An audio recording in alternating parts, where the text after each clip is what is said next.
In this scenario, a carrier strike group is subjected to a swarm attack in the littoral environment by 50 fast Iranian motorboats.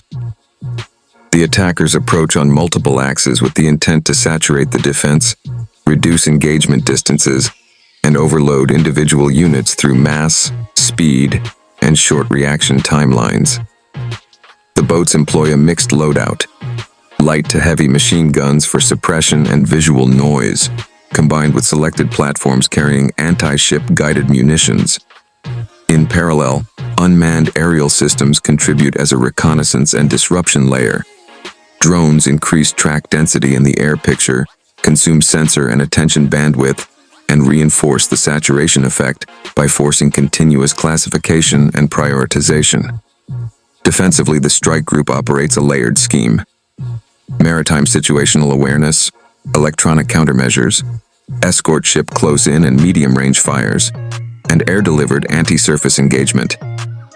20 FA-18s are configured for anti-surface operations, with standard weapon sets available for flexible tasking. Their primary role is to disrupt the attack early, targeting the most dangerous launch platforms, and breaking the swarm's coherence before the boats reach effective weapons range against the core formation. The key finding here is not that a carrier group is helpless, but that swarm attacks impose a cost and resources problem.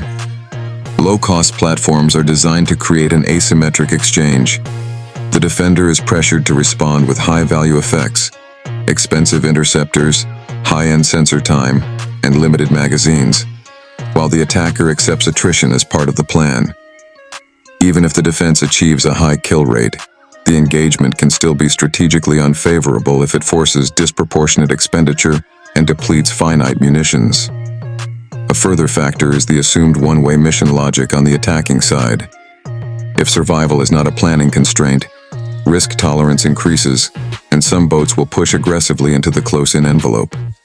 At that point, timelines compress, identification and deconfliction become harder, and the probability of leakers, individual threats penetrating despite dense fires, rises. This is a simulation and does not represent every real-world variable, particularly the full scope of electronic warfare, early warning posture, tactics, rules of engagement, and the exact sensor-shooter architecture of the force.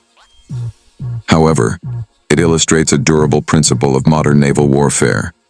Mass plus low unit cost can force high-end formations into unfavorable economics. Vulnerability emerges not from a lack of capability, but from magazine depth and cost exchange ratios over time. If you want, I can also deliver a shorter 60-90-second version in the same technical tone, or a more structured, briefing-style script with headings: situation, threat, defensive concept, assessment, simulation limits.